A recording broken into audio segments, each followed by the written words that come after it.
Assalamualaikum warahmatullahi wabarakatuh.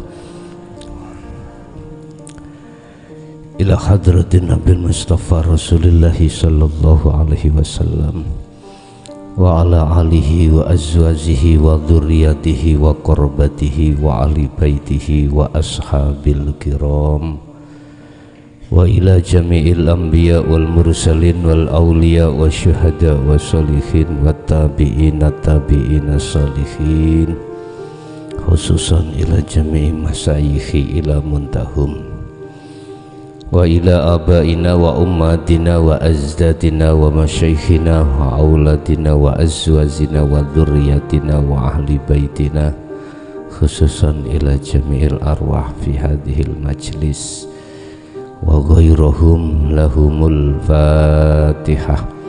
A'udzu billahi minasy syaitonir rajim. Iyyaka na'budu wa iyyaka nasta'in. Shiratal ladzina. Bismillahirrahmanirrahim. Alhamdulillahilladzi arsala rasulahu bil huda wa dinil haqq liyudhhirahu 'ala dini kullih walau karihal musyrikun. Asyhadu an la ilaha illallah wa asyhadu anna Muhammadan 'abduhu wa rasuluh. Allahumma shalli wa sallim wa barik alaihi wa ala alihi wa ashabihi ajma'in. Qala Allahu ta'ala fi kitabil karim, a'udzu billahi minasyaitonir rajim, bismillahirrahmanirrahim.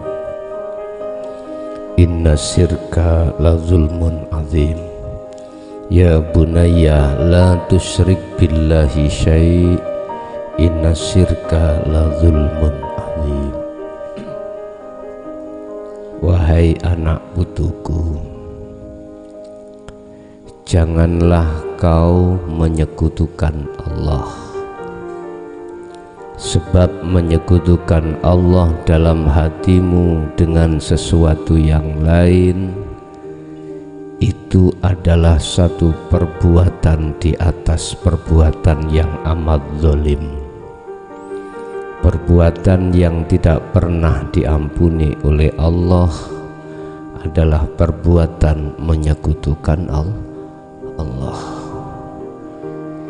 Wahai anak putuku, kita tidak terasa sejauh hati memandang tentang urusan dunia, tidak merasa bahwasanya kita telah menyekutukan Allah. Hal itu terjadi oleh karena keterbatasan ajaran yang kita terima dari Rasulullah Sallallahu Alaihi Wasallam pada zaman dimana setelah zaman khalifah, hukum ajaran dinul haq dari Rasulullah Sallallahu Alaihi Wasallam telah diputus oleh orang-orang yang tidak bertanggung jawab, sehingga sampai detik ini ajaran Rasulullah yang bersumber dari dinul haq itu dianggapnya ajaran yang menyesatkan. Memang sengaja mencari opini yang seperti ini, membuat propaganda mereka seperti ini supaya umat manusia, khususnya umat Islam, itu tidak keluar dari kedoktrinan ajaran-ajaran yang bersifatkan luar saja. Akan tetapi timbul kesadaran pada saat ini tentang masalah manusia. Allah menciptakan unsur jasmani juga unsur rohani. Ketahuilah wahai anak putuku, ilmu syariat itu untuk menata, untuk memberikan ajaran di jasad supaya jasad itu bisa bersosialisasi, supaya jasad mempunyai akhlak istimaiyah. Itulah akhlakul karimah antara sesama manusia. Tetapi perlu diketahui dan ketahuilah bahwasanya Rasulullah itu tidak hanya diemban atau diamanai Allah tentang ajaran syariat saja, tetapi Rasulullah juga diembani tentang laku atau ajaran dinul haq. Itulah ajaran hakikat, yang ajaran hakikat itu khusus mendidik ruh sampean kalih kula supaya bisa sampai makrifat pada Allah. Disitulah letak kesempurnaan Islam, letak kesempurnaan iman, di mana udkhulu Allah dawuh masuk sira kabeh, masuklah kamu sekalian wahai orang-orang yang beriman fisilmi di dalam agama Islam kafah khalis sampurna. Bapak Ibu hadirin jamaah rahimakumullah, untuk mulai malam hari ini, hari Sabtu ini, kami akan mengembangkan ajaran dinul haq lewat kitab hikam. Jadi saya akan membahas per pasal maksud daripada kitab hikam. Apa isi daripada kitab hikam itu? Khusus menata lakune ati, khusus menata ibadatul qalbi, bukan ibadatul jawareh. Ibadatul jawareh itu ibadah kang bangsa jasad, itu ditata oleh Rasulullah lewat ilmu syariah.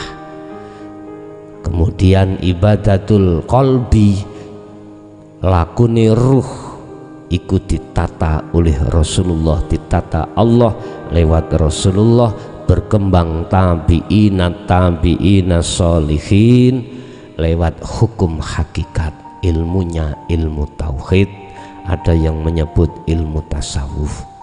Di dalam kitab hikam atau syarhul hikam itu Bapak Ibu khusus membahas tentang masalah hati.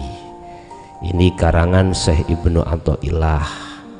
Jadi bisa dijadikan sebagai rujukan, bisa dijadikan sebagai referensi atau muqabbalah, perbandingan jenengan ketika saat beramaliyah menuju dan bertemu Allah. Tapi ketahuilah, barang siapa yang sudah masuk dalam pemahaman ilmu hikam atau ilmu-ilmu yang bernafaskan tauhid, ilmu yang bernafaskan tentang masalah tasawuf, bila mana dasar tauhid yang setiap tahun kami sampaikan tepatnya di sasi Ramadan belum panjenengan pahami, gak mungkin jenengan paham dengan isi materi maksud per pasal di dalam kitab-kitab itu.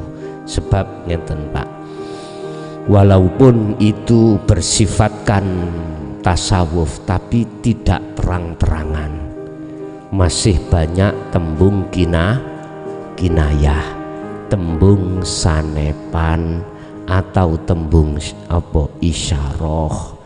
Bila mana jenengan belum paham tentang masalah dasar tauhid, susah untuk mengambil substansinya, itu susah. Tetapi tetap saya kasih waktu untuk bertanya jawab tentang masalah ini. Lah, urusan-urusan amaliyah untuk bisa laku nuju dan bertemu Allah al-haq, di samping panjenengan sudah punya modal, tidak ada salah bila mana saya ambilkan, saya bacakan, saya cek nih kitab hikami. Mungkin yang lainnya juga sama sebetulnya, cuman saja banyak kinayah-kinayah yang terjadi. Bapak Ibu hadirin jamaah rahimakumullah, untuk pasal yang pertama itu membahas tentang masalah iktimat atau ngendelke amaliyah, atau sesuatu yang bersandar hatimu dengan amal. Wa min alamatil mati lan iku setengah saking tanda-tandane wong sing ngendelne lakune, ngendelne amaliyai.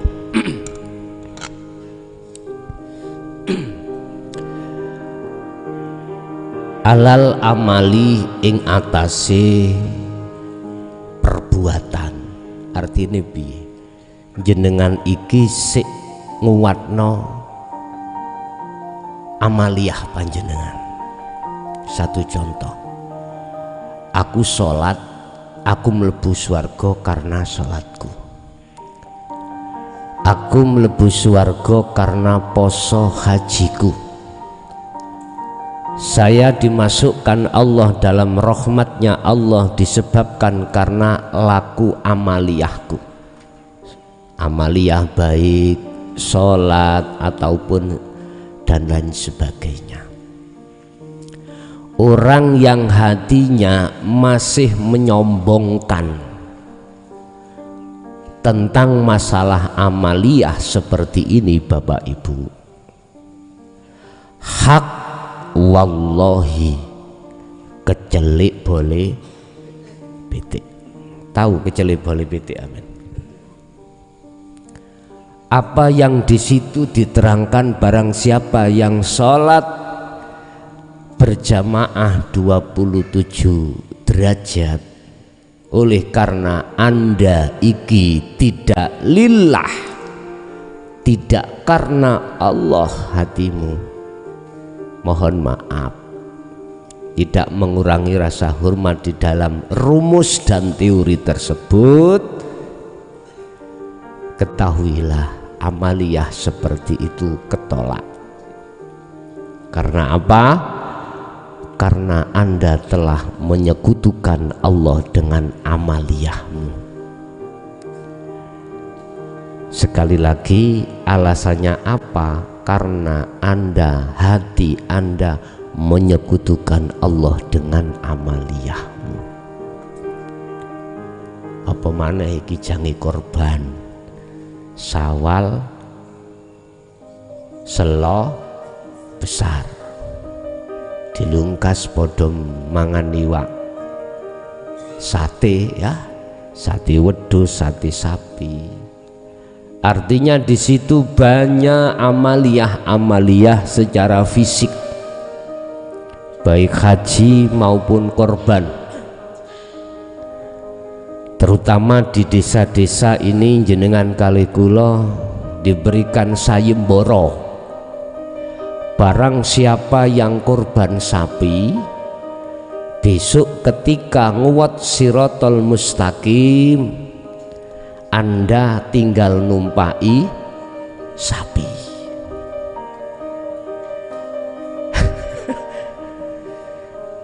Anda numpai sapi itu enak gak kepreset? Ya nek sapine melek, nek sapine merem, apa gak kepreset? Wis, oke lah, sah-sah saja. Di dalam hukum syariat mengatakan hal itu.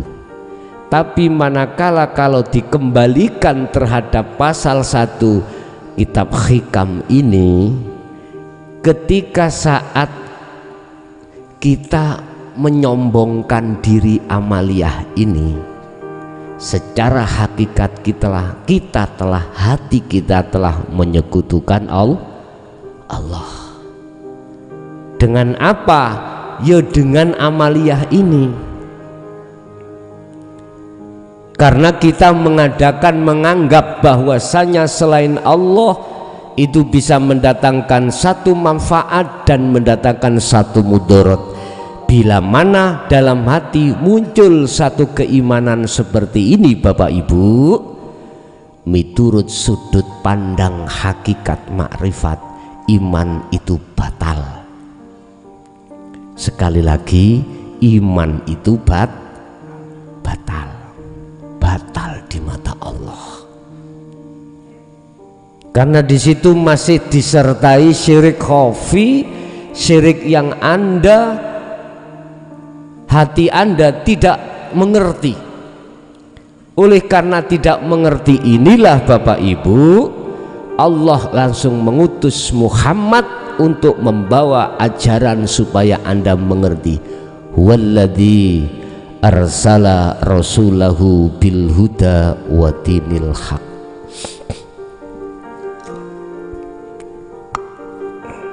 Layari fungsi boten sing kilen. Fungsi boten. Ya wis ndelok nang ndi sampean.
Ini setelah zaman khalifah itu diputus ajaran ini.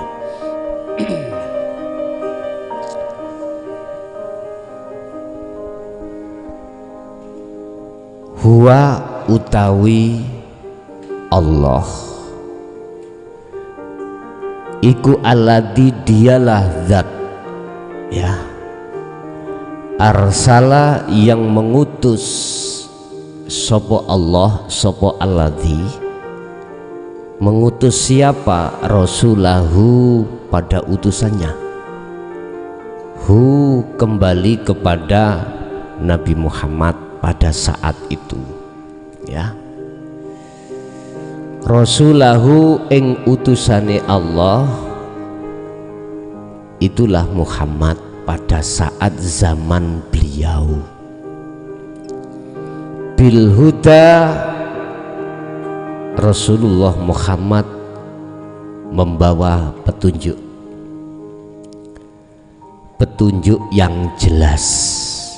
Artinya petunjuk bagaimana hati bisa mendeteksi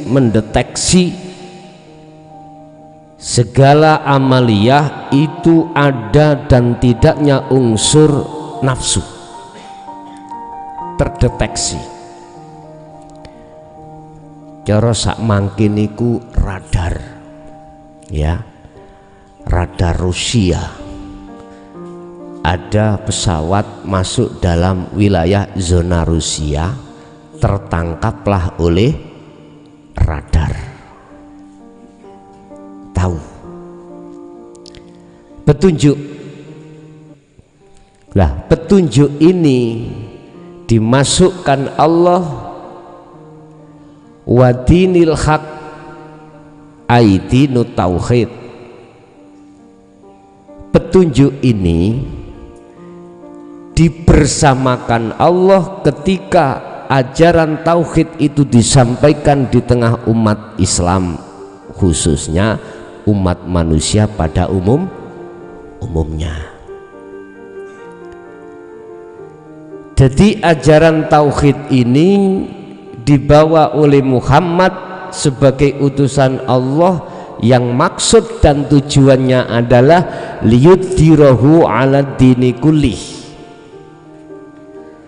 untuk membebaskan negaranya ruh yang disebut hati yang telah diserang oleh hawa nafsu lewat kesenangan dunia, sehingga ruh menjadi budaknya hawa nafsu.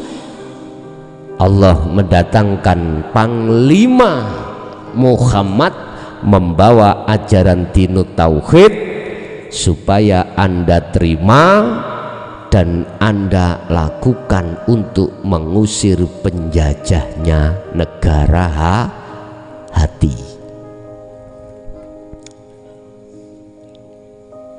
Diusir. Bahasa murad liyudhirahu, mensucikan, bisa membebaskan, artinya ruhmu dari belenggunya hawa nafsu. Atau boleh saya artikan gini, saya katakanlah di atas kursi, di cagak ini saya dirantai dan tidak bisa saya kemana-mana. Tatkala saya ingin pulang bisa sampai ke pulang, syarat satu, rantai yang melekat membelenggu diri saya itu harus dilepas. Allah menyuruh Muhammad sebagai utusannya untuk membawa ajaran tauhid,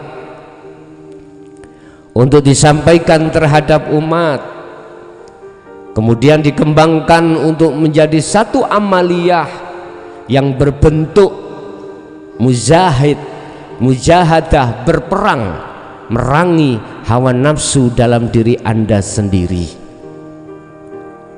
Setelah itu dilanjutkan secara kontinu istiqomah. Dengan begitu Bapak Ibu, nafsu akhirnya dadi kepanasan, nafsu akhirnya dadi gak kerasan, di negara hati Anda akhirnya keluar. Hal itu disampaikan walau karihal musyrikun, walaupun di tengah-tengah umat yang tidak mau akan ajaran ini. Buktinya pada masa sekarang, pada masa Kanjeng Nabi masa dulu, beliau terang-terangan membahas dan mengajarkan berdakwah tentang dinul haq. Sekarang, zaman sekarang sudah tidak hanya dari majelis ke majelis, bahkan sekarang sudah masuk YouTube. Nggih mboten? Lho penak. Wis iki zaman Kanjeng Nabi nggih biyen ngene, cuman carane biyen gak ono YouTube, medsos gak enek, sekarang medsos. Ora iso teko ning Jaya Baru, cukup duduk manis di rumah, dengarkan ajaran ini. Setelah itu lanjutkan dalam amaliyah sehari-hari. Sing penting ya, dasar tauhid sudah kau pelajari. Di Ramadan di wingi lho Pak, kan sudah kami masukkan dalam YouTube. Walau di tengah-tengah orang-orang musyrik, orang-orang yang selalu menyekutukan Allah, orang-orang yang tidak eksis dengan ajaran dinul haq, ini setelah zaman khalifah diputus oleh orang-orang yang tidak bertanggung jawab. Bahkan Sayyidina Ali pernah dawuh, ada 2 karung ilmu, tatkala 1 karung ini saya sampaikan, saya akan dipenggal. Pada masa itu akhirnya terjadi toh, Hasan Husain dibunuh toh, dan lain sebagainya. Lah sekarang bentuknya dibunuh, dicaci, disesat-sesatkan, itu bentuk daripada dibunuh karakternya, didendeni, diweden-wedeni, ditakut-takuti dan lain sebagainya. Iki bentuk pembunuhan. Jadi pembunuhan tidak harus berupa fisik, ada istilah pembunuhan mental, berbentuk ketika saat mengkaji, membahas ini di tengah umum, dikat, tidak diperbolehkan, ditengarai ini sesat, langat ini. Subhanallah. Memang Bapak Ibu, saya pernah ngalami daerah, wis kata sebut statusnya kabupaten gak usah, jadi ngundang saya untuk mengkaji tentang hal ini. Untung sudah saya kasih tahu, tolong izino dulu, kamu kudu bahas musyawarah dulu terhadap tokoh-tokoh sana. Tatkala beliau mengwelcome ajaran Rasulullah ini, apapun resikonya akan kami datangi. Ternyata apa yang terjadi? Stop, tidak boleh. Padahal saya memakai sistem wasilun, sistem di mana proses mulai bawah kami sampaikan, supaya tidak bingung di tengah jalan apa yang kami sampaikan substansinya, itu pun belum bisa menerima. Jadi ya penak, boleh mboten keluyuran, ono omah boleh turu angler, jange gak iso turu sedina boleh saged turu sedina. Wis, Bapak Ibu hadirin jamaah rahimakumullah, sampai berapa tahun ajaran Rasulullah itu dikat sejak setelah khalifah teng mriku bertahun-tahun Pak Bu. Makanya sampai ojo heran di Indonesia itu ketika saat ada tabi'in as-solihin membahas di forum terbuka, udah diintimidasi. Akhirnya beliau mengambil satu sistem, hanya mengaji di tempat yang khusus, dan itu pun hanya jamaah yang khusus. Ketika beliau mengajarkan itu sangat berhati-hati, sehingga beliau banyak yang memakai kinayah, memakai isyarah, karena banyak di situ telik sandi, intel yang tidak suka tentang masalah hukum hakikat. Akhirnya beliau olehnya menyampaikan itu secara isyarah, dan itu fakta saya alami sendiri ketika saat tarbiyah, ketika saat saya belajar. Apa yang kudapatkan semuanya itu roto mayoritas mendapatkan keterangan secara isyarah. Subhanallah Bapak Ibu, ngeluh Pak Bu, santri-santri ngeluh bukan masalah lakune roh niki mboten, ngeluh mahami dawuh-dawuhe para kiai sing pun lenggah mriku, ngeluh banget. Sehingga disitulah dibutuhkan satu tafakur dalam sebuah makalah atau wejangan beliau. Tidak seperti ini Pak, penak seperti ini. Umpama boleh saya katakan, dulu itu yo para masyayikh itu ketika saat kita disuruh makan, ya ini nasi, makanlah, bahasanya gitu. Tapi apa yang kita terima bukan nasi, tapi beliau mengatakan nasi. Apa itu? Pari loh dikongkon mangan, tapi ngucapnya itu nasi. Butuh penterjemah cara sakniki ditranslate iki piye maksudnya ya. Kalau sekarang sudah tidak, Anda disiapkan Allah nasi dan disuruh mangap, gak usah masak, gak usah tafakur tentang kefahaman maksudnya ilmu, sampai tinggal mangap kile sego pecel, cangkemmu mangapo bleng ngene ae wis kadang-kadang ya rarep kok, apa maneh masih berupa zaman dulu Pak. Subhanallah. Bapak Ibu hadirin jamaah rahimakumullah, sehingga kita santri-santri zaman dulu itu nggih ngapunten tuwek-tuwek lagi dheweke iku mengerti ilmune belum lakunya. Kalau saniki sampai kalau sekarang sampai ditekan lakunya, kefahaman ilmu boleh bertanya manakala tidak faham dulu apa. Subhanallah, tanya ini nggak boleh. Adik kereng zaman dulu nih gak cocok ya disapu langsung. Saniki pak ya apa berhadapan dengan undang-undang KDRT dulu mboten. Makanya santri biyen apa nek dikaploki gurune wani kondo wong tua mboten wani. Masalahnya umpama kita bilang sama orang tua malah ditambahi kali orang. Kalau sekarang berbalik, Kalau kita bilang sama orang tua, pasti orang tua mencari gurunya, dilaporkan kepada polisi. Kalau dulu prinsipnya orang tua, kalau nak kamu gak mungkin dipukul gurumu kalau kau tidak nakal, itu orang tua dulu. Kalau sekarang, ya Allah, beda Pak. Jadi peradaban kita dalam tarbiyah, dalam belajar beda dulu dengan sekarang. Makanya saiki akeh murid sing koplak. Ngerti koplak? Wani ambek guru apa maneh wong tua.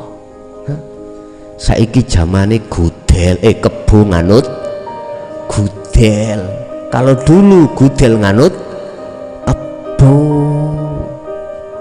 Karena Allah, saiki guru sing goleki murid, biyen murid sing goleki guru. Wis peradabannya sudah berubah.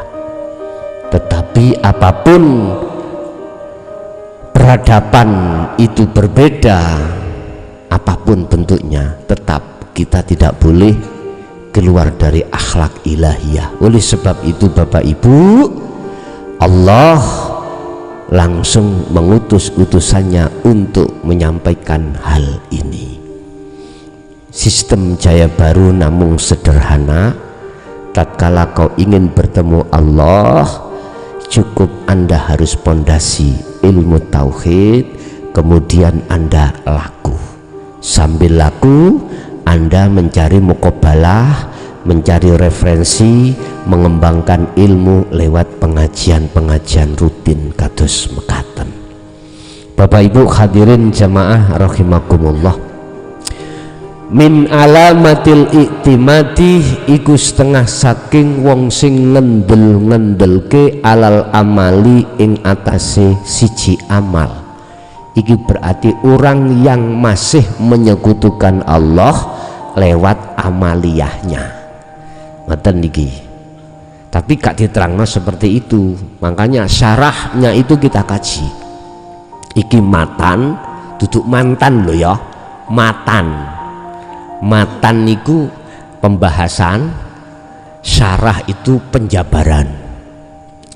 Min alamati iktimadi alal amal, sebagian daripada tanda orang-orang yang menyekutukan Allah, yaitu wong sing kendel-ngendelke, orang yang sombong akan amaliyahnya.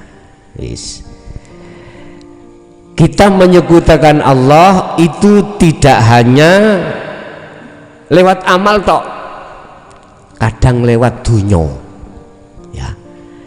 Berarti orangnya merasa kaya. Terus ada juga lewat ilmu. Ngendel-ngendel nih saya tentang ilmu yang saya bawa, akhirnya saya merasa orang yang paling alim. Terus mana perbedaan antara ruh dengan iblis? Tidak ada bedanya. Apa landasan yang paling utama iblis menolak perintah Allah untuk sujud pada Adam ketika saat Allah mengutus para malaikat untuk bersujud? Wa idza qila lahum wa idza qala malaikati inni ya begitu. Wa id qala lil malaikati usjudu li adama fasajadu illa iblis. Ketika Allah menyuruh para malaikat bersujud terhadap Adam, ada satu makhluk yang tidak mau sujud, yang disebut iblis. Apa sebabnya dia? Aba wastakbar wa kana minal kafirin. Karena di dalam si iblis tertanamkanlah sifat takabur.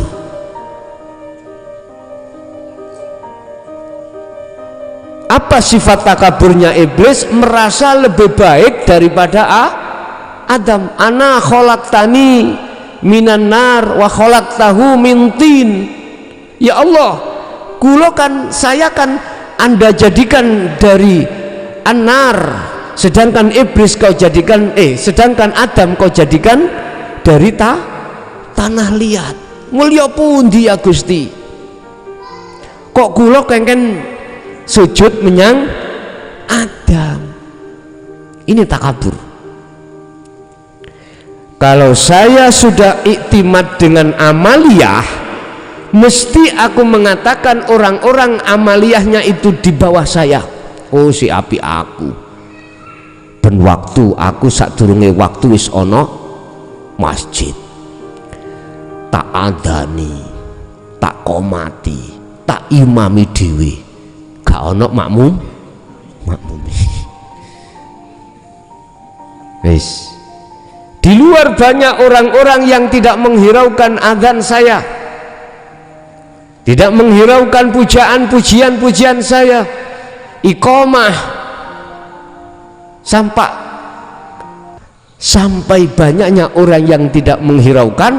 Akhirnya masjid ikut tak imami dewe, tak azani dewe, tak komati dewe. Wis tak pek pokoknya Pak, masjid niku wis ngoten.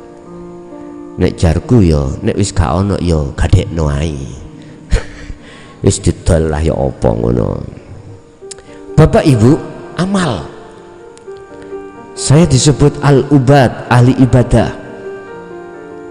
Pasti di dalam hati saya akan merasa lebih baik daripada orang lain. Hati-hati Bapak. Ketika saat kita sudah hati atau ruh diranahkan Allah di jalur tauhid, hati-hati. Dikira di situ iblis gak ngetut.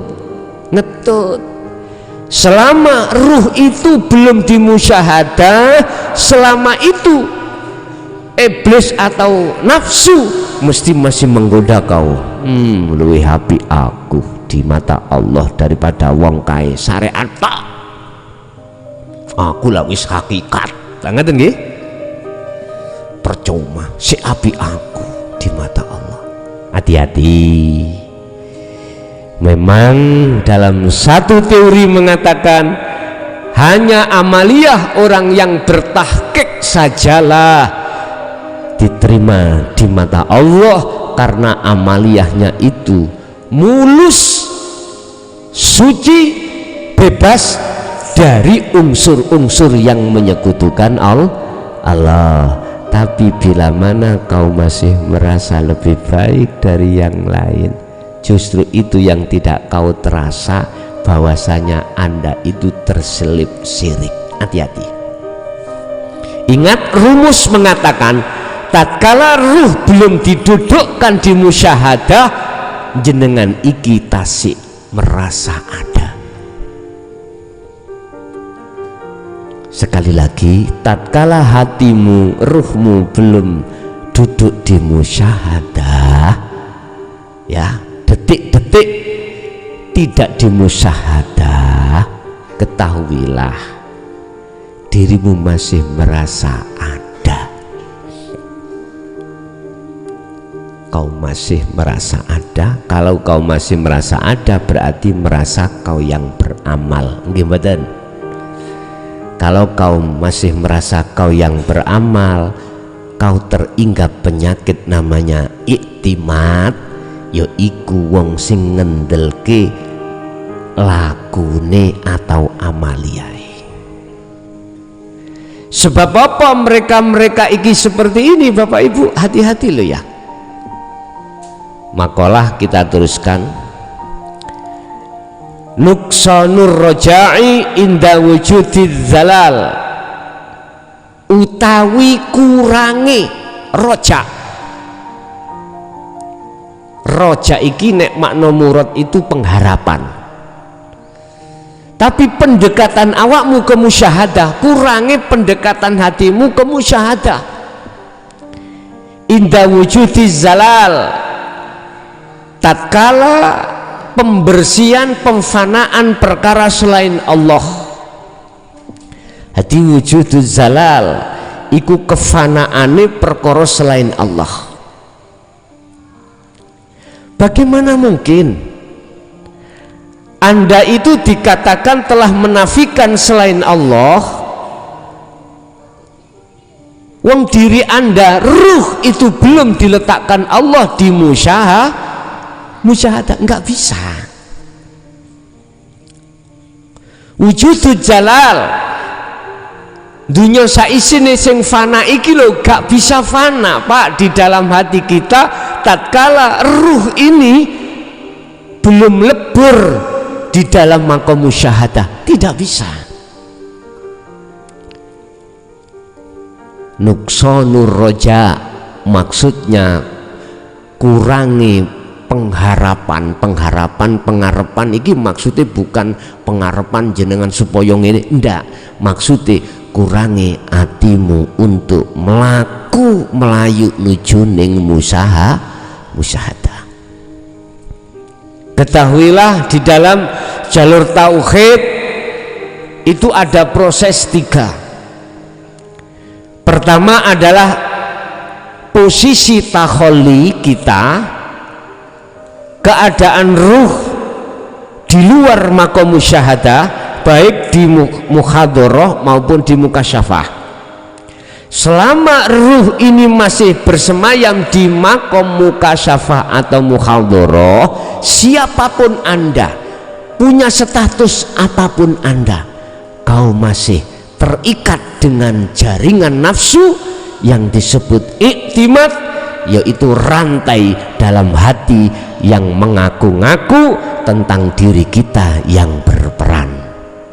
Itu pasti Pak, itu pasti. Sehingga kita ini ngendelno laku nih, ngendelno sakliyane Allah,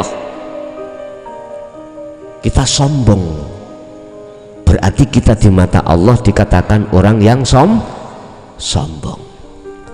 Allah sudah menegaskan, bukan karena sholatmu, bukan karena zakat, puasa, hajimu aku memasukkan dirimu dalam surgaku, ndak, semata-mata itu karena rahmatku. Ngono iki maksudnya, wis jenengan iki kudu lepas atas pengakuan. Itu proses dalam tauhid tahalli, dilepaskan lewat tahalli yang kedua, proses pelepasan keakuan dirimu yang berperan. Kuncinya ada di situ. Nek iku wis lepas dalam hati panjenengan, gak merasa makhluk yang melakukan, secara otomatis itimat buyar, hasud buyar, riak buyar, takabur buyar. Yoniku kang den sebut wujudul zalal, penghapusan perkara yang fana, penghapusan perkara-perkara yang kau anggap gak fana tetapi itu sejatinya fana. Apa? Perkara selain Allah, selain Allah. Akhirnya Anda duduklah di tajalli. Kalau sudah dikatakan duduk di tajalli, hati panjenengan yang muncul keakuannya Allah yang berperan, yang segala-galanya. Kalau sudah di sini detik-detik hati atau ruh ada di sini posisinya, maka itulah layak disebut kekasih Allah. Itulah layak disebut yang mengikuti ajaran dinul haq, ajaran Rasulullah. Itulah yang layak disebut kata Allah dalam surah Al-Imran ayat 31, bila mana kau ingin cintamu diterima Allah, mohon maaf ikutoh Rasulmu. Umpama yang membahas Rasulullah, fattabi'uni, elu aku, berarti cinta yang diterima Allah itu cinta yang sejati. Cinta tidak ada tendensi apapun. Cinta itu dikatakan cinta karena Allah. Seorang istri pingin dicintai, kepingin cintanya betul-betul karena Allah, jangan ada tendensi. cinta yang sungguh karena Allah, sifat jamalnya Allah, Anda tidak boleh ada tendensi apapun. Itulah cinta yang suci. Dan cinta yang seperti ini pasti akan dibawa tidak hanya di dunia, bahkan sampai di akhirat. Ini yang dikatakan Rasul dalam satu hadis, mengatakan barang siapa ketika saat di dunia mencintai sesuatu, dia di akhirat pun nanti akan dipertemukan. Iki maksudnya cintanya bukan karena nafsu, cintanya betul-betul karena Allah. Lah cinta karena Allah itu hanya tertuang di dalam hatinya orang-orang yang soleh dan solihah. Orang yang solih dan solihah adalah orang-orang yang hatinya duduk di musyahadah. Orang yang bisa duduk di musyahadah adalah orang yang mengamalkan selalu uzlah lewat zikirnya. Orang yang selalu mengutamakan, menyibukkan hatinya berzikir pada Allah adalah orang-orang yang mengikuti ajaran dinul haq. Orang-orang yang mengikuti ajaran dinul haq adalah orang-orang yang sadar diri tentang ajaran Rasulullah Shallallahu Alaihi Wasallam. Jadi ajaran Rasul disambung maneh. Ingat dalam satu ayat, besok Nabi Isa diduke Allah, diturunkan Allah, pertama adalah meneruskan ajaran Muhammad, meneruskan syariat Muhammad. Syariat yang bagaimana? Syariat yang bernuansa hakikat, syariat yang menjadi hakikat sehingga bisa makrifat terhadap Allah. Dengan begitulah yang kedua, Dajjal itu akan mati, nafsu akan lemah pada dalam dirimu masing-masing. Lah apakah Isa sudah turun? Aku gak ngomong sarengate, aku ngomong hakikate. Nek ngomong hakikate, dialah warid utusan Allah yang membimbingmu, membimbing hatimu, baik berilmu, beramal, beristiqomah untuk mencapai di makom musyahadah. Iki coro hakikate seperti itu. Bapak Ibu hadirin jamaah rahimakumullah, ketahui pasal pertama, bab pertama adalah orang-orang yang bersandar pada amal sampai kapanpun dia tidak akan pernah bisa jumpa terhadap Tuhannya, nggak akan. Lah siapa orang yang bersandar pada amalnya? Inilah karakter kita, golongan kita yang tidak mau ajaran Rasulullah yang bernafaskan ketauhidan, ajaran Rasulullah yang berunsur dari hakikat kita tolak. Ini karakter kita yang bersandar pada satu amal. Berarti kita hanya berdomisili di dalam amaliyah syariat belaka. Terus barang ya siapa yang dimaksud orang yang tidak bersandar terhadap amaliyahnya? Mereka adalah orang yang mengikuti ajaran Rasulullah di dalam dinul haq, yaitu ajaran tauhid. Kan ini Pak, umpama boleh saya tulis ya.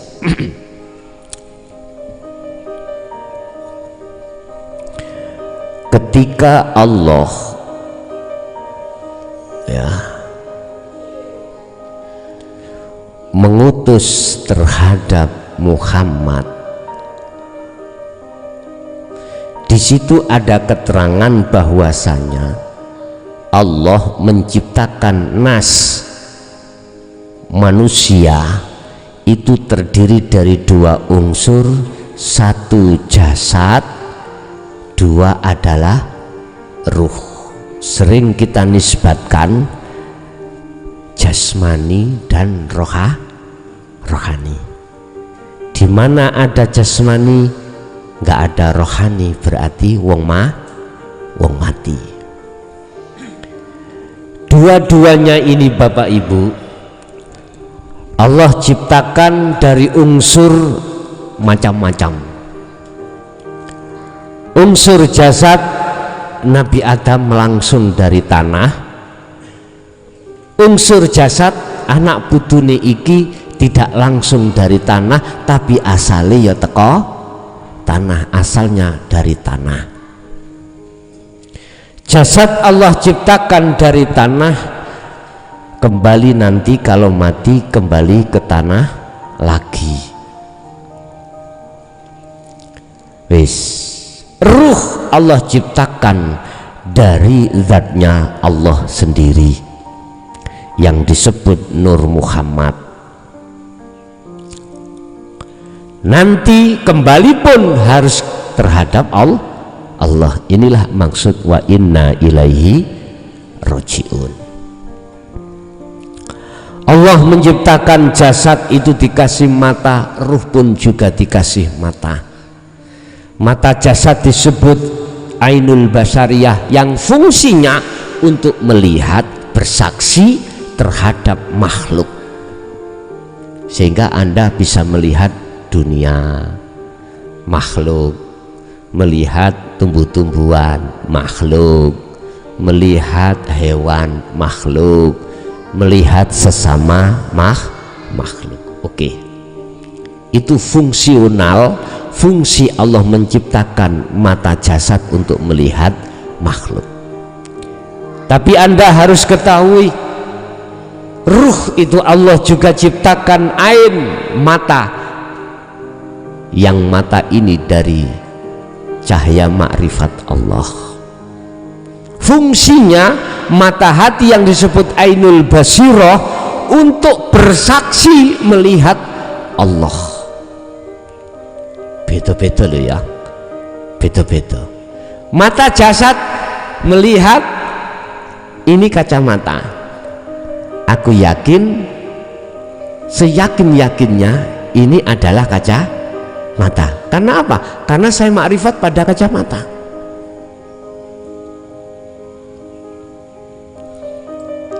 Saya bisa yakin makrifat pada kacamata ini dikarenakan mata zahirku tidak buta. Sekarang ruh, matanya disebut ainul basirah. Tatkala matanya ruh ini tidak buta alias makrifat, fungsinya mata hati itu untuk hanya bersaksi dan melihat Allah. Tidak boleh mata hati beriman terhadap selain Allah, karena mata hati iman itu hanya untuk Allah. Wa ma umiru illa liya'budullaha mukhlishina lahuddin, dan tidak aku perintah dan tidak akan diperintah para ruh kecuali menyembah pada Allah, melihat, memuja, memuji, bercinta, bersaksi hanya pada Allah. Bapak Ibu, oleh karena mata manusia, mata hati manusia dipenuhi oleh perkara-perkara yang bersifatkan kesenangan dunia, akhirnya mata hati melihat kesenangan dunia dan akhirnya beriman terhadap kesenangan dunia. Contoh, di mataku ada uang, tidak hanya ratusan juta, miliaran.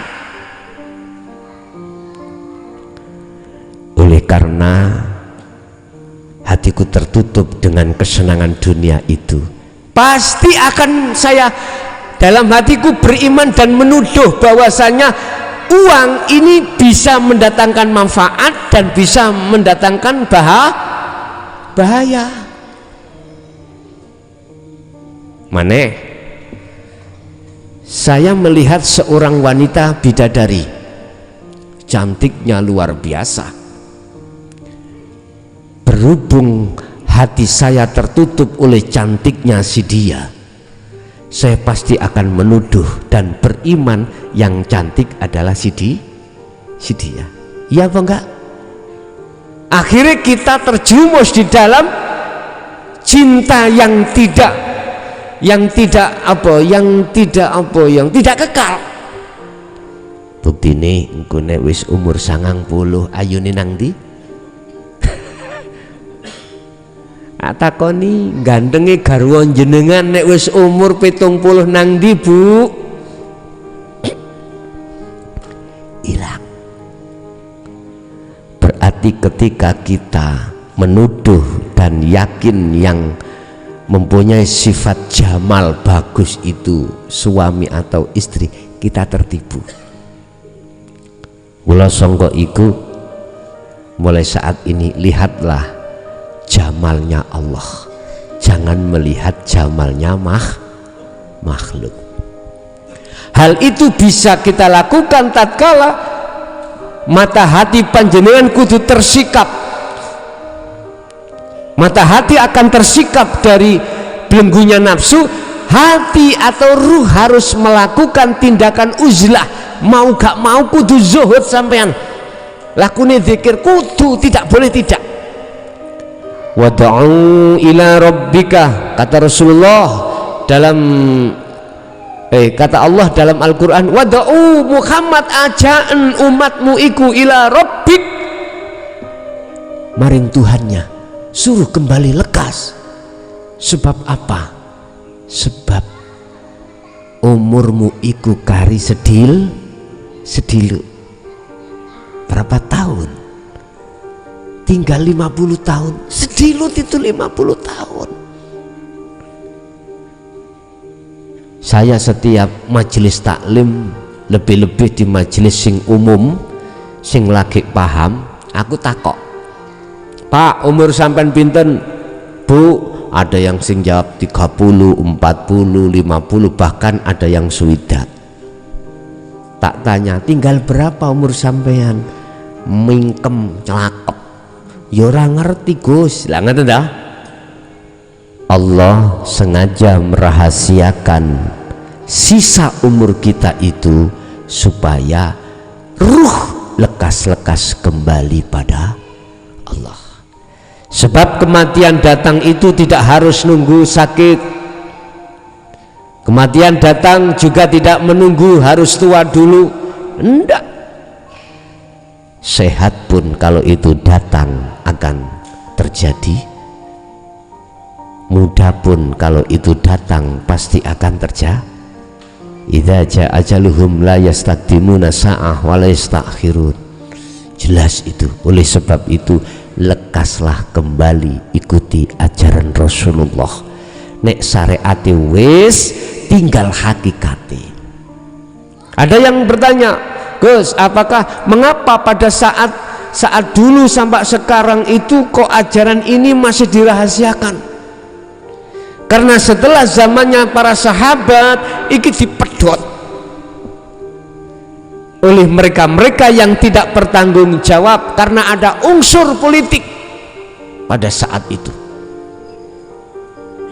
Sebab ini kalau dibiarkan berkembang, mohon maaf, mereka yang berkepentingan terhadap syahwatud dunya itu nggak ada celah, nggak ada kursi. Tapi pertanyaan kedua, apakah nanti akan bisa kembali seperti zaman dulu? Pasti. Zaman ketika saat Rasulullah, pasti. Nah, itu sudah ada jaminan. Allah sudah ngenas di dalam Al-Quran. Besok pada hari akhir saya akan menurunkan Nabi Isa, yang maksud dan tujuannya adalah meneruskan syariat Muhammad. Kedua, membunuh Dajjal. Ketiga, membebaskan atau merobohkan orang-orang yang menyekutukan Allah. Yang terakhir adalah membebaskan pajak. Artinya di situ tidak membahas masalah finansial. Bagaimana kita bisa membahas finansial? Wong bukan kita yang lakukan. Bapak Ibu hadirin jamaah rahimakumullah, untuk Sabtu depan barangkali yang ingin bawa kitab silahkan, sing ngaji rungon ya silahkan. Sing jelas mulai Sabtu sekarang saya bahaskan hikam per pasal itu maksudnya bagaimana. Ketahuilah Anda bila mana dasar tauhid belum paham, lebih-lebih syahadat belum paham, nanti bila mana saya jelaskan tentang hikam iki, isi mulai pasal 1 sampai terakhir susah untuk faham, sebab masih penuh dengan isyarah dan kinayah. Ketahuilah bagaimana kita faham kalau dunia itu fana, wong nyatanya iki wujud, tak susah toh. Bagaimana kita paham, di situ ada makalah, senanglah kau bila mana dicaci orang, susahlah di mana kau bila dipuja orang. Ya gak masuk teori belas, padahal itu kinayah. Susah kuwi nek dodolan rame, susah seneng nek kuwi dodolan tidak payu, gak laku saweneng. Jare sing pojokan, wong tujuane dodolan cek berarti akeh kok gak seneng lho Gus ngono, wis gak ngaji nang pean, gak ngaji ora apa-apa, sing penting aku mangan kates.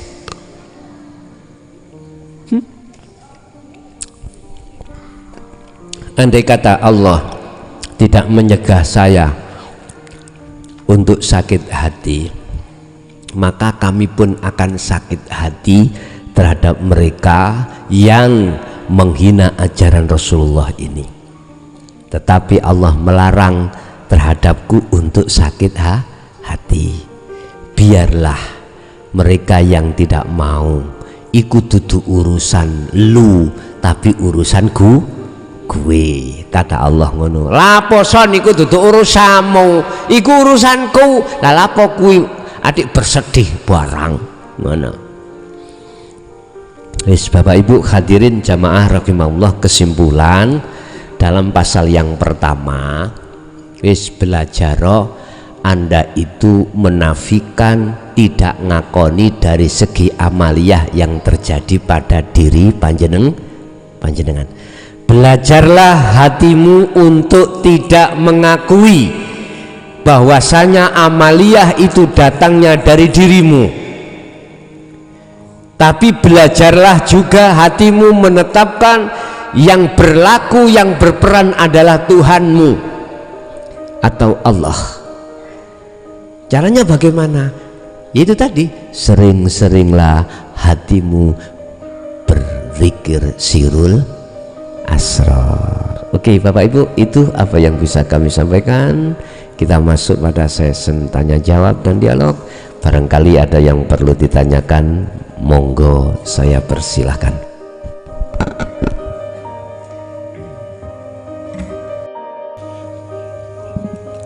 Assalamualaikum warahmatullahi wabarakatuh. Yang mau saya sharingkan kepada Guson juga dulur-dulurku semuanya berkenaan dengan iblis ya, iblis. Guson pernah berjumpa dengan ibrit ngaten ya. Mungkin kula dikairu kayak sampean ketemu iblis ya. Lah wis duwe iblis kabeh Pak niki nggih ya. Ngaten Pak. Minggu yang lalu niku kula datang Mojosari kumpul tentang ngaten iki, dimanapun tempat tentang tauhid iku mesti dihadang oleh iblis. Iblis itu alasannya ma'rifatullah ngaten ya. Sekedhik cuplikan. Laten mriku kula niki paham tentang hidup, lajeng kula ngenalno iblis dateng konco-konco. bahwa sampan kabeh iki turune Gusti gak pernah menang mungsuh iblis, ngaten nggih rumus ya. Tapi sampan diwajibno nek ndukure iblis. Iblis iku fungsine idik-idik sampan supaya munggah, supaya selalu berkekasih dengan Allah ngaten. Iblis mboten terima Pak. Ndugi Pak, rong dina kula tarung. Kelemahan kula disuwun, bojo dijaluk monggo. Niku ten mriku mboten 1 hari 2 hari. Ten mriki 1 hari, ten mriku berhari-hari. Nggih nek tentang iblis sampean ten kula soal kancane ya. Lajeng tentang diarani fana wong nyatane wonten. Kula nggadahi kanca dulur Pak nggih, hidup ngaten ya. Nek sampean ndamel rumusan sing dugi kuping kaya kula arani sampean kudu gendeng, artine kudu tegen oleh mandeng. Lajeng kudu mlebu nang edan, artine elinge sing sepadan. Ternyata tidak mudah Pak, tidak mudah. Mungkin saking kanca kula mempunyai pengalaman iki, mungkin dimudahkan oleh Allah dan semuanya dari hidup itu. Sepertinya seperti ini. Waktu di baiat itu mati Pak. Artinya diri kita itu adalah seperti godhong telos yang digodhog. Jadi sangat-sangat tidak berdaya. Tak berdaya sudah kehilangan. Iki sing ngomong gendeng penturungana. Di situ itu karena sudah tidak berdaya semuanya, hidup itu yang ada di tengah-tengah ini dan yang di luar ini terlihat. Apa yang dikatakan Gusti itu adalah motone roh tadi itu Pak, yang menyaksikan ya Allah sendiri, gak ono sing nyekseni, gak ono sing disekseni. Artinya niku kula ngarani kaya sampan niku kaya wong mate sing kaya kulup niku tak berdaya. Nah digawe omongan secara ruhnya itu la haula wala quwata, nyekseni bahwa semua itu adalah kehendak Allah, kekuatan sampan sampai mrene kuwabe sampai gaya anak wakeh ngene ku ndek putu-putu itu adalah kekuatan Allah. Allah kabeh ngoten. Tidak ada satupun iblis tidak berperan. Nah di situ kalau dilihat dari tauhid, kabeh aku ngoten, kabeh aku. Gak ono sing sak cilike godhong sawi jare Gusane gak ono. Lah di situ itu mungkin yang disebut Gusti Allah itu istilah ada orang yang dibaiat Allah itu seperti itu, dan itu tidak satu kali untuk di dalam kesuwungan itu. Jadi nggak ada ini, bumi ini tidak ada semuanya, tidak ada. Memang sampai di tengah-tengah ini suwung ini, dan itu tidak ada daya sekali. Tadi saya gambarkan seperti daun telos yang digodok itu. Jadi roh hidup itu sendiri yang berkata la haula wala quwata itu dari tinjuan syariat secara mudah ya, tapi dari hidup sendiri kabeh iku aku gitu ya. Yang mungkin Gusan bisa lebih menjelaskan atau mungkin ada kurangnya atau kesalahannya mungkin bisa disampaikan nanti. Saya akhiri. Assalamualaikum warahmatullahi wabarakatuh. Assalamualaikum warahmatullahi wabarakatuh. Setiap kali Allah menghadapkan fasilitas aktivitas yang sering kami sebut sebagai thariqah. Thariqah itu apa sih? Jalan. Semua aran aktivitas iku hakikate thariqah. Kan ada yang memahami thariqah iku yo kae kumpul-kumpulan kae. Lah ngoten nggih. Apakah aku harus masuk di dalam thariqah itu? Terserah. Iku yo aktivitas akeh. Wirid, zikir macem-macem, wasilah, iku kabeh thariqah. Nama sholat iku thariqah. Lah, thariqah itu tidak bisa lepas dari syariat. Syariat itu apa? Ilmu yang membimbing Anda untuk sholat dengan benar.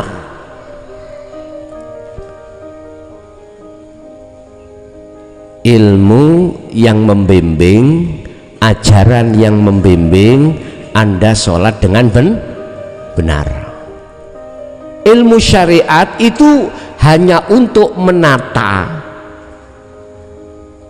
akhlakul karimah yang ada kaitannya dengan hablum minan nas, yang sering kami sebut sebagai akhlak istimaiyah. Laksana kendaraan itu adalah syariatnya, thariqahnya jalan kendaraan itu. Ini nggak bisa pisah. Kalau motor berarti jalannya adalah darat, kalau kapal jalannya adalah lautan. Manakala hakikatnya tidak ada, apa hakikat? Tujuan. Hakikat ini kalau tidak diilmuni nggak akan bisa sampai ke makrifat.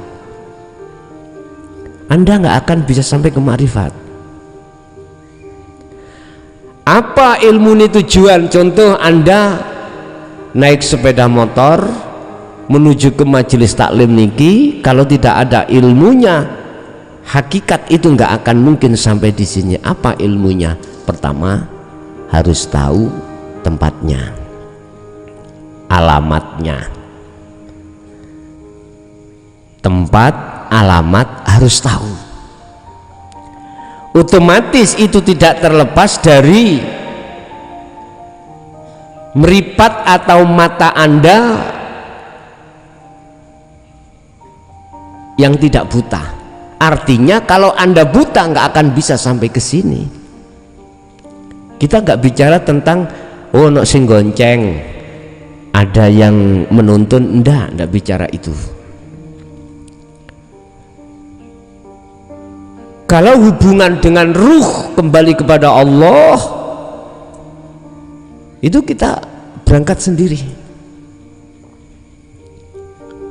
Hakikat itu tidak, bila mana tidak Anda terima, jangan harap Anda akan bisa sampai makrifat. Jangan sampai.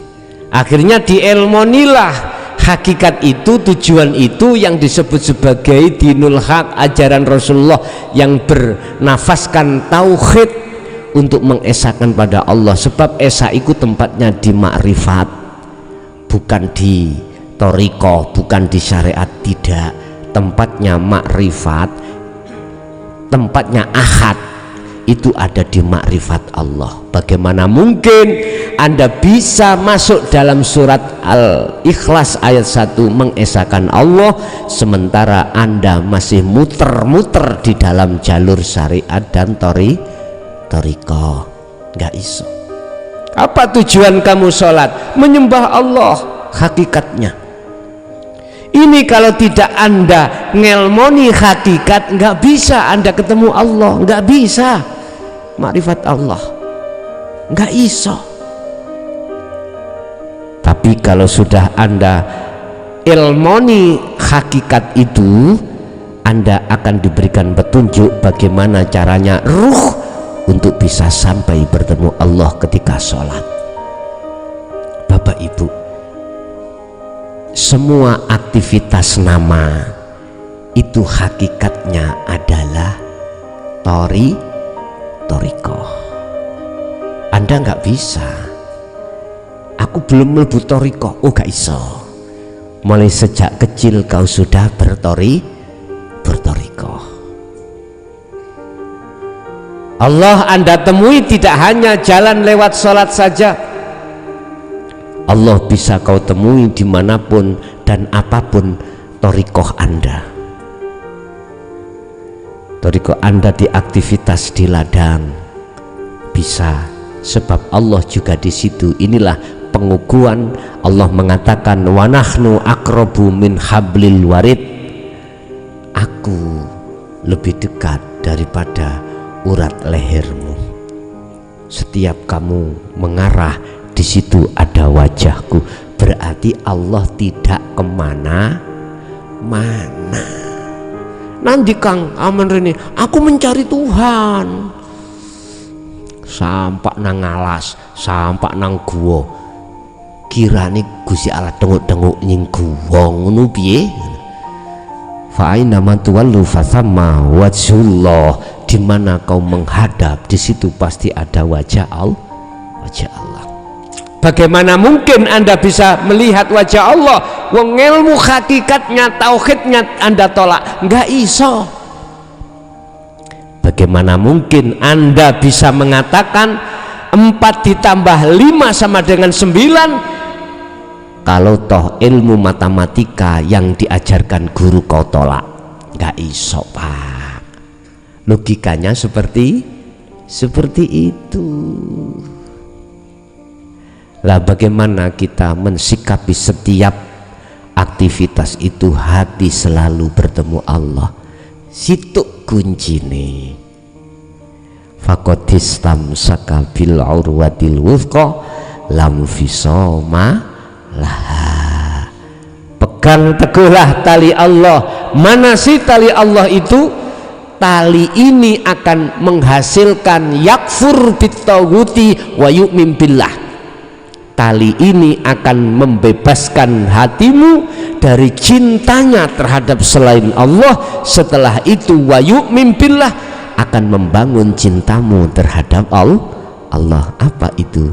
Adzikru fi sirril asrar. Itulah dzikir sirrul asrar yang sudah kami jelaskan berkali-kali.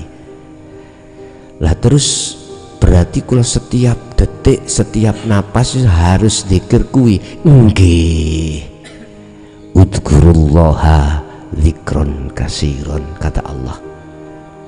Berzikirlah kamu, sadarlah hatimu dengan kesadaran yang sebanyak-banyaknya.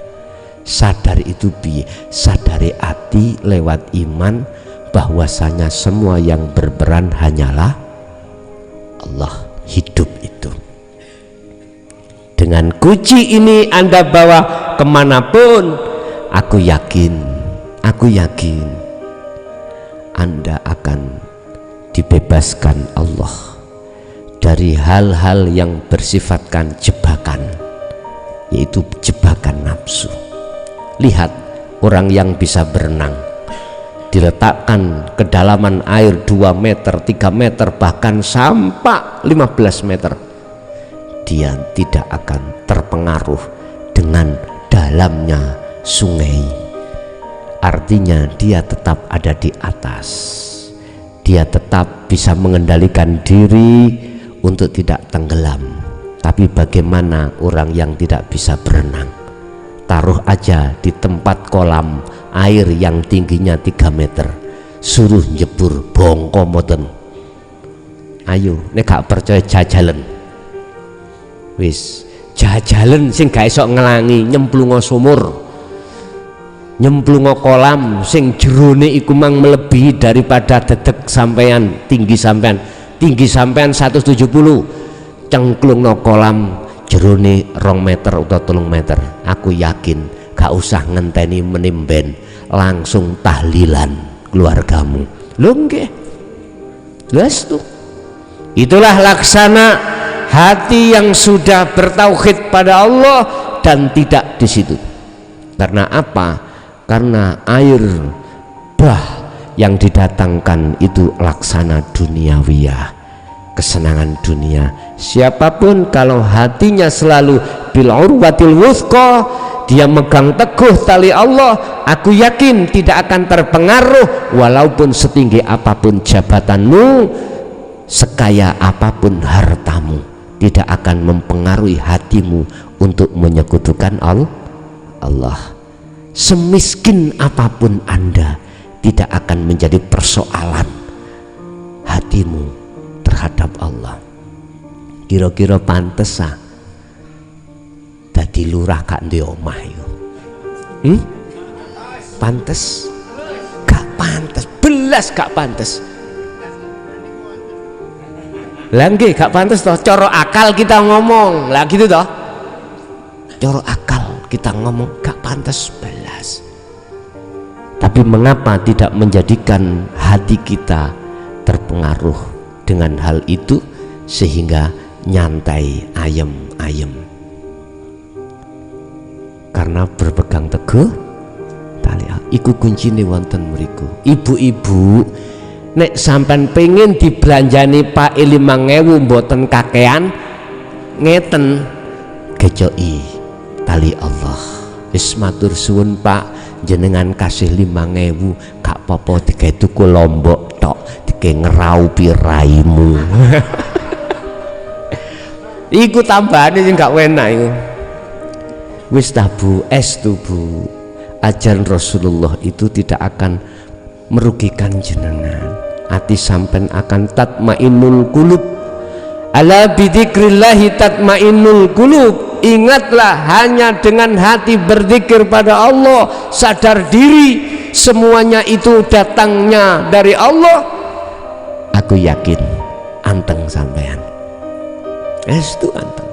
Pae belanjani apa enggak, hati sampean krono gejo italine Allah, mesti beriman hanya pada Allah. Estu mboten geger. Jenenge rumah tangga lho Bu, nyun sewu, kula nggih ngalami gitu. Kadang-kadang ono kurangi lah ngeten nggih. Kadang ono luwihe, kadang cukup, kadang kurang. Kadang-kadang pak iku yang nggodha, kadang-kadang anak ya nakal. Wis ta, romantika dalam satu rumah tangga gak mungkin kita dihadapkan perkara yang penak-penak tok, gak mungkin. Tapi selamatlah hati seseorang, satu hamba, manakala selalu memegang teguh tali Allah. Dia tidak akan terpengaruh dengan kemiskinan sehingga dia tidak akan susah, meratap, sedih, enggak. Dia pun tidak akan menjadi takabur terhadap sesama atau terhadap Allah tatkala Allah mendatangkan tingginya pangkat derajat, kayanya duniawi ya. Ndak, semuanya itu penak-penak wae. Ono pertanyaan ngene sing kak patek aku iso jawab. Kak patek aku iso jawab. Ngene, Gus, sampean kan dadi lurah. Ya. Di samping ngono sampean niku ya ngaji ngalor ngidul ya. Kira-kira sampean sesuk iku nggih ngadepi sawogeh ngono ah. Iki aku sing gak iso jawab iki. Jawabku mek ngene tok. Aku laksana air mengalir. Pondok iki Pak, nyun sewu. Kok mulai awal ada tendensi di mana sih kiai atau santri gak kepingin panggonane layak, mayoritas pingin lah ngono toh. Akhirnya tuntutan dari sifat basyariah apa yang terjadi? Mohon maaf, saya tidak mengatakan merek, enggak. Tatkala didasari tendensi selain Allah, mohon maaf, sing sorong kok jamaah. Walaupun di situ maksudnya adalah demi kebersamaan, biar kita ngaji iku nyaman, ono AC ini, ngono ya, layak dan lain sebagainya. Loh, akhirnya bagaimana? Hati ini akan terbelenggu dengan hal itu. Melayuni nang di akhirnya. Saged mawon kula ngomong, danatur bos. Saged mawon. Setiap orang yang kesini ngaji tak patok kudu nggodhok 500 ripis. Zaman biyen. Padahal maksud dan tujuannya untuk kebersamaan. Bisa jadi hal seperti itu, tapi mengapa tidak dilakukan Allah? Khusus di Jaya Baru disuruh untuk mengalir, mengikuti air mengalir. itu adalah pembelajaran mahal terhadap kita. Sungguh pembelajaran mahal terhadap kita untuk bisa menerapkan bahasa nrimo ing pandel. Padahal satu sisi power ada, nyun sewu sing ngaji niki tidak hanya kuli, bahkan sampai tingkatan pengusaha yang ngaji bab iki. Aku gak nyebut perusahaan, gak nyebut merek nama, ndak. Tapi mengapa Jaya Baru tidak mengadakan hal seperti itu? Itu memang Allah mempelajarkan pelajaran yang amat mahal terhadap kita untuk bersikap qanaah. Apa qanaah itu? Menerima apa yang ada di depan dari Allah. Ini sudah diajarkan Rasulullah. Nyun sewu nek dibanding Rasulullah Muhammad sallallahu alaihi wasallam dengan saya itu nyun sewu urusan dunia aku ono gentenge cah, ono renge, ono botone. Rasulullah tenda beratapkan daun kurma sih seongkok mukhlason api endi lho wis ngune syukur di sini lho Pak. Tapi semua ini, sikap yang seperti ini tidak akan pernah muncul di dalam hati kita yang namanya qanaah manakala tidak didorong dengan selalu memegang teguh tali Allah. Ilmu nggak cukup, harus laku. Laku pun tidak cukup kalau tidak istiqomah, nggak cukup. Harus selalu istiqomah dimanapun panjenengan berada. Letakkanlah, sibukkanlah hatimu hanya berbicara dengan Allah. Lewat apa? Ya zikir kuwi mau. Bapak Ibu hadirin jamaah rahimakumullah. Memang Pak, selama kita masih di thariqah, selama kita masih berjalan di ilmu hakikat, kita belum sampai ke musyahadah, nafsu atau iblis itu selalu mengintai. Jangan punya anggapan Gus iki paling wis gak digudo nafsu, telek tambah nemen cuk.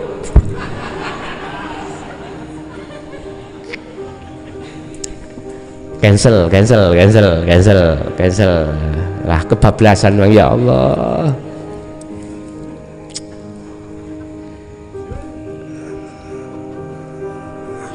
Terus si sopo tambah nemen, subhanallah. Tapi ingat, ketika Allah mendatangkan lebih berat, lebih nemen, itu ada pelajaran mahal. Artinya apa? Mengandung pengertian apa? Gini Pak, supaya kita betul-betul memperhatikan, memperkuat pertahanan diri. Pertahanan diri dari nafsu hanya satu. Apa? Allah dawuh, uzkurullaha dzikron kasiron. Perbanyak terus zikirmu setiap pagi, siang dan malam. Wadhkur isma rabbika bukratan wa asila wa minal laili fasjud lahu fasabbihu lailan tawilan. Terus dan terus. Jadi leres selama hati atau ruh belum diahad, selama itu nafsu atau iblis mengintai kita. Oke. Ada lagi? Kami persilakan.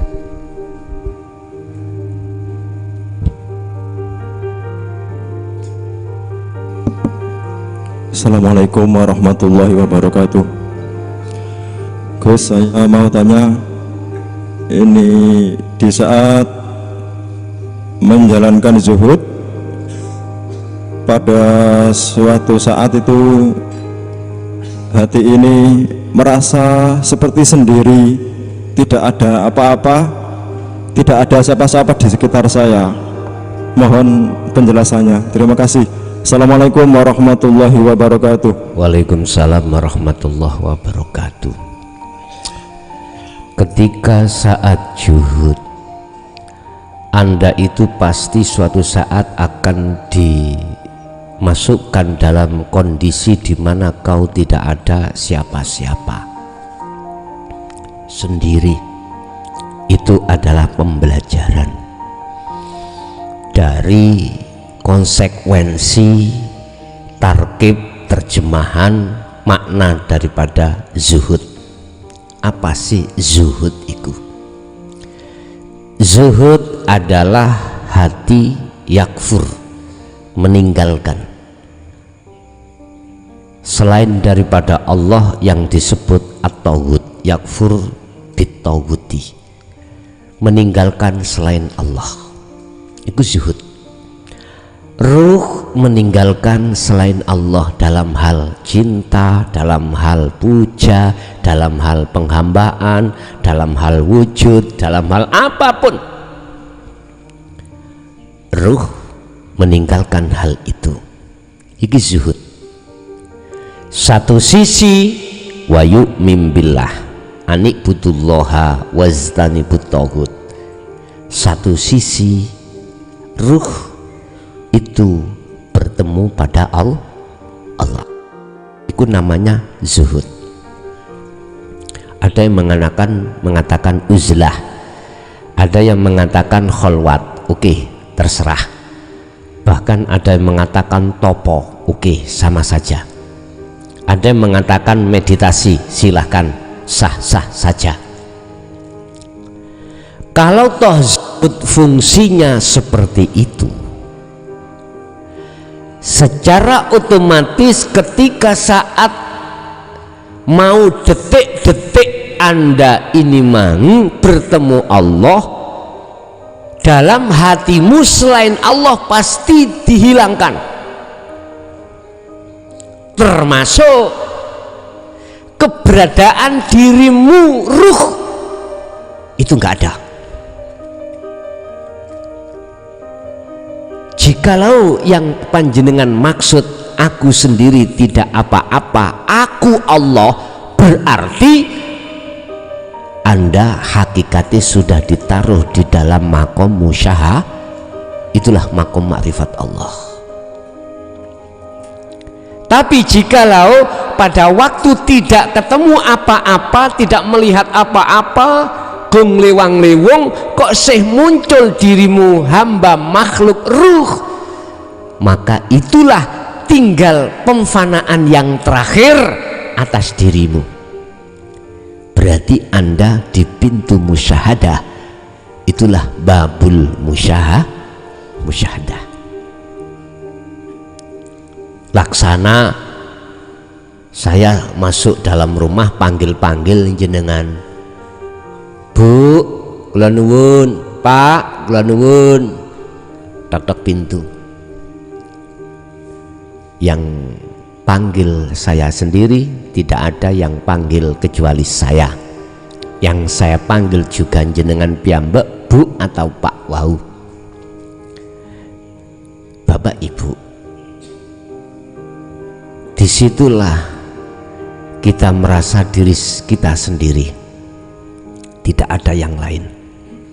Kita makhluk masihan karena pintunya belum dibuka. Jadi sifat makhluk dalam diri kita masih ada, jadi merasa saya masih ada sebagai perasa. Su'arul Basyirah juga begitu, yang merasakan makhluk saya hati beriman ada, yang dirasakan, yang diimani Allah itu juga ada. Tapi tatkala pintu sudah dibuka, seret babul musyahadah, dipersilahkan saya masuk oleh Allah, maka disitulah seluruhnya masiwallah, perkara selain Allah termasuk diriku hamba ruh, itu sudah tiada. Terus yang di situ siapa? Ya aku sendiri. Aku siapa? Akunya Allah. Itulah yang ku maksud Anda berarti duduk di tajalli. Wis. Inilah yang kumaksud ahad, keesaan. Makanya mengapa di Indonesia ini, mohon maaf, masih kuat persatuan umat, walaupun beda agama banyak, masih bersatu. Mengapa? Karena landasan undang-undang pertama kita adalah ketuhanan yang Maha Esa. Pancasila satu ketuhanan yang Maha Esa, berarti harus dilandasi keesaan pada Allah. Akhirnya sampai hari ini kita masih bertahan antara umat beragama itu bersatu, saling hormat menghormati. Siapapun Anda, kalau sudah mengamalkan keesaan Tuhan, Anda tidak akan pernah menyalahkan orang lain, baik dari segi agama, segi suku, segi apapun. Atau kita bicara tentang umat Islam saja, Anda NU tidak akan mungkin menyalahkan orang Muhammadiyah atau menyalahkan yang lainnya, enggak, karena Anda sudah masuk dalam keesaan. Karena sudah masuk keesaan, maka hatimu semuanya itu apa yang terjadi itu karena Allah. Walaupun beda madhab, beda aliran, tetap sampean hatinya melihat karena Allah, nggak ada persoalan. Ini ada upaya yang merongrong landasan undang-undang Indonesia ada supaya diilangi, Pak. Tapi nyuwun sewu, siapapun dan apapun status Anda, bila mana betul-betul sudah mengamalkan sila pertama, pasti akan dengan mudah mengamalkan sila yang berikutnya. Ketuhanan yang Maha Esa, kemudian apa? Dua, kemanusiaan yang adil dan beradab. Artinya Anda akan bisa berbuat adil karena Anda sudah adil pada diri Anda sendiri. Hablum minan nas, pasti akan berirama. Rakyatan, yang ketiga persatuan Indonesia, disitulah nanti akan tercipta, dan seterusnya.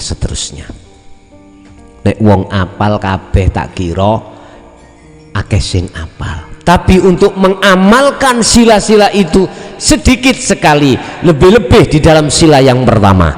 Jadi kuncinya sila pertama.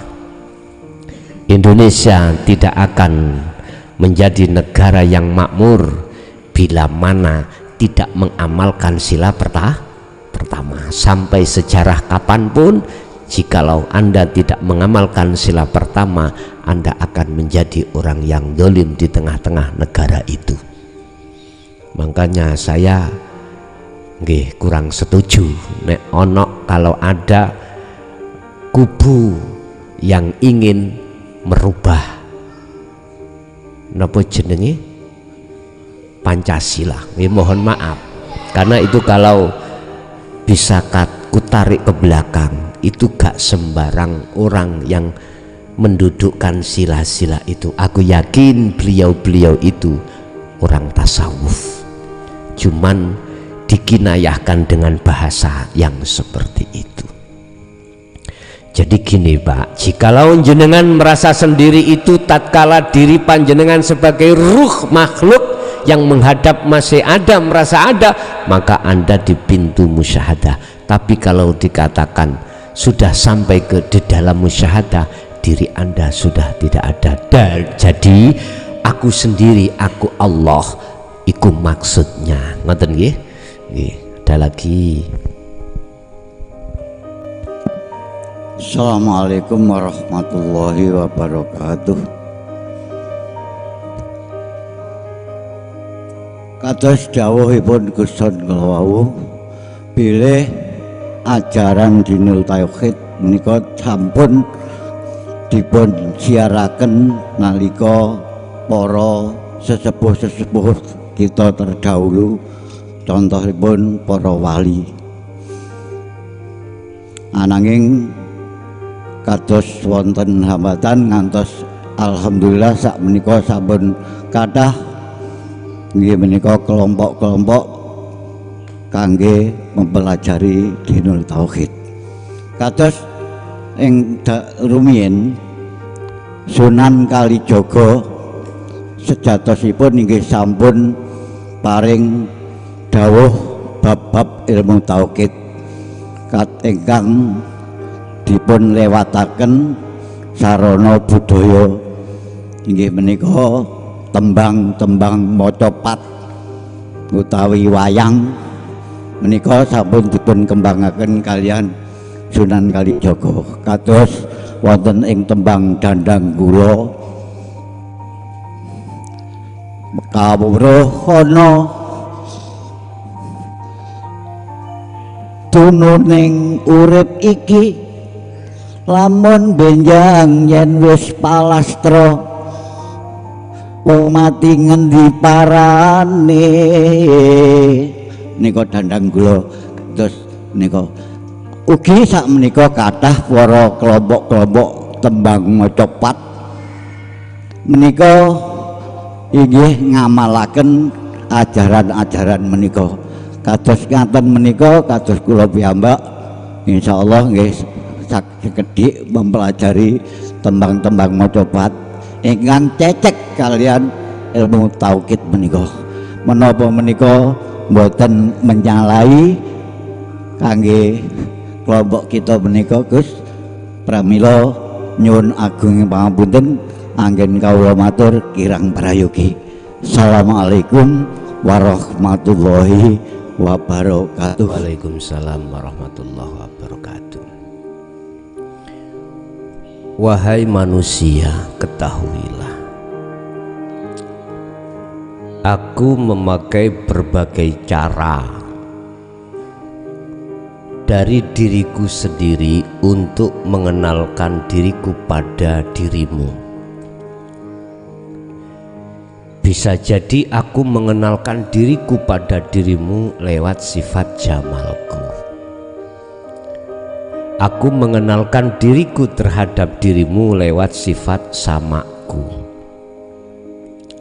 lewat sifat kalamku, lewat sifat iradah kudratku, lewat sifat basorku dan lain sebagainya. Itu sudah menjadi tata cara hak Allah untuk mengenalkan terhadap hambanya.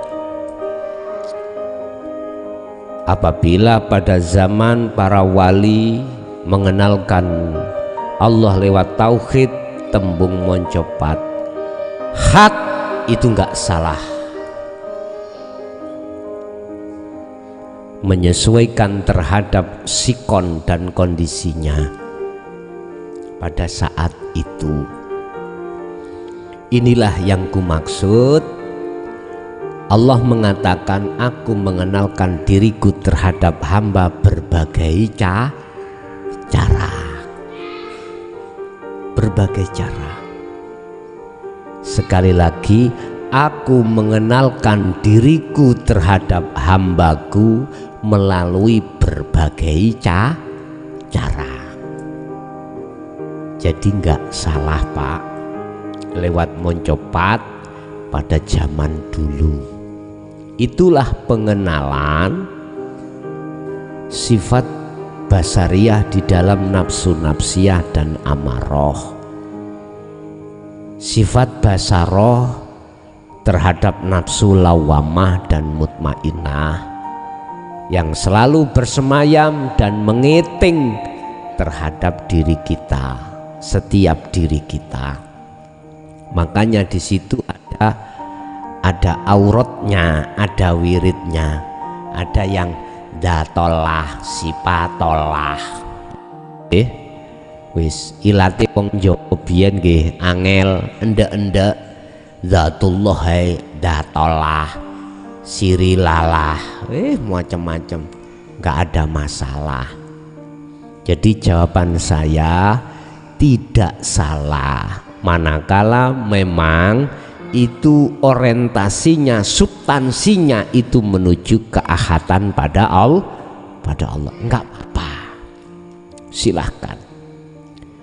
Ada sekarang kelompok yang melalui musik, Pak, ada yang melalui musik lewat syair-syairnya yang indah, cermin terhadap keahatan pada Allah. Ada yang terang-terangan, ada apa secara ikarah nggih wonten sing terang-terangan. Mungkin tahun berapa itu kami dengar lagunya arek Surabaya iku sing Jakarta siapa? Dani niku lho. Dewa ya. Judule Satu niku. Judule Satu. Itu terang-terangan sudah.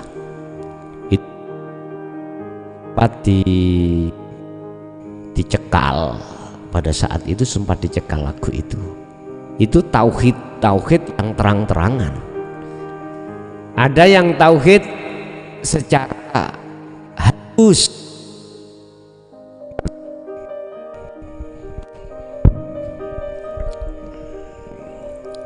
seperti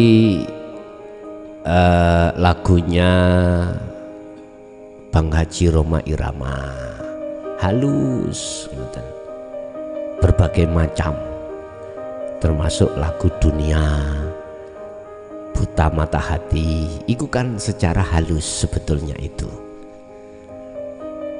Nah, hal yang seperti ini semuanya sah-sah saja. Yang intinya adalah untuk bisa mengesahkan pada Allah lewat dawe Allah, wad'u ila rabbika. Muhammad, ajaan umatmu terhadap Tuhannya, suruh kembali lekas untuk kepada Allah.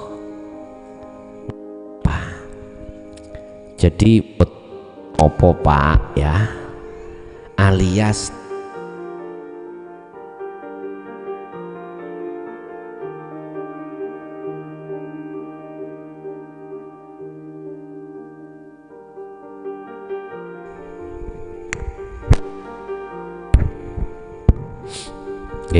apalagi ada yang perlu ditanyakan, monggo.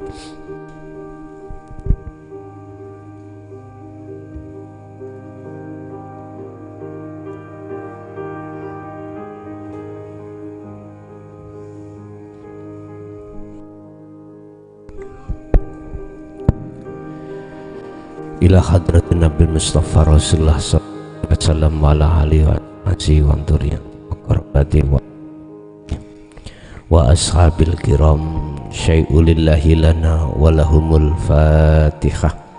A'udzubillahi minasyaitonir rajim.